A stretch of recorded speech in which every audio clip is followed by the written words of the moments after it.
Cole Perfetti bridged 2 years, $3.25 million. In your mind, Joe, does this help or hurt with the Rossi comps for the upcoming contract?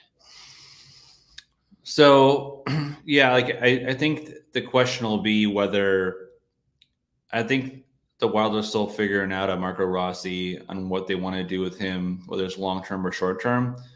Like I don't think the term on this one or the money on this one is going to really affect negatively. I think that's what they're probably gonna have to pay anyways in a bridge deal for Marco Rossi. Because another 20 goal season or 25 goal season, like they're gonna be paying that and maybe higher on that. It's more so of like I'm always curious if they're gonna do a long-term deal with him or not. So I think the bridge is more likely.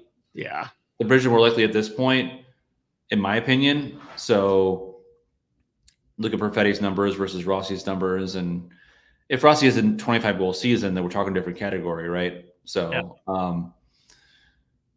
yeah, I think that if he has a season that people think he can have and what we've seen from him or what he believes he can have, then potentially that could sway the Wild into thinking maybe it's more than a bridge. But my guess is it's going to be a bridge and it'll be a little higher than what Perfetti gets, because if Rossi gets 20-some plus goals, I think, and he's up the middle, he's going to be one of those guys. So, but that's why it's such a big year for him, to see if he can step up from what he did last year and just kind of move our way forward, or if he drops down or whatever. But he'll get that chance. He get the chance in the preseason too. He'll get to play number one line with Kaprizov and Zuccarello too.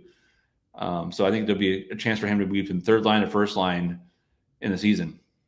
Yeah, and I'm with you that this year is going to be a big swing year for him, because I'm in the same camp of like, yeah, 2 or 3 years for give or take $4 million is probably the sensible go forward. But if he ends up getting on the first line and making an impact, okay, maybe we've got a completely different view long term for Marco Rossi being a part of the equation. Or if he has an okay year, maybe that is the Wild's chance to sell high on a guy if they've decided that he's just not going to be in their top 6 long term. Like, no better time to sell on a guy like that. But I don't know. I certainly hope that's not the case. But in either situation, it's all on him. He knows it. He's put in the work this summer. Now we just have to see how it all comes to fruition. Yeah, and the things we don't know are how will Yurov translate to the NHL level, right? I think we all assume that he'll be here, obviously, next year, but where will he fit in that hierarchy? Is he ready to jump in to be number one center in the NHL? That's a lot to ask from somebody as good as he is, and he's been playing against men.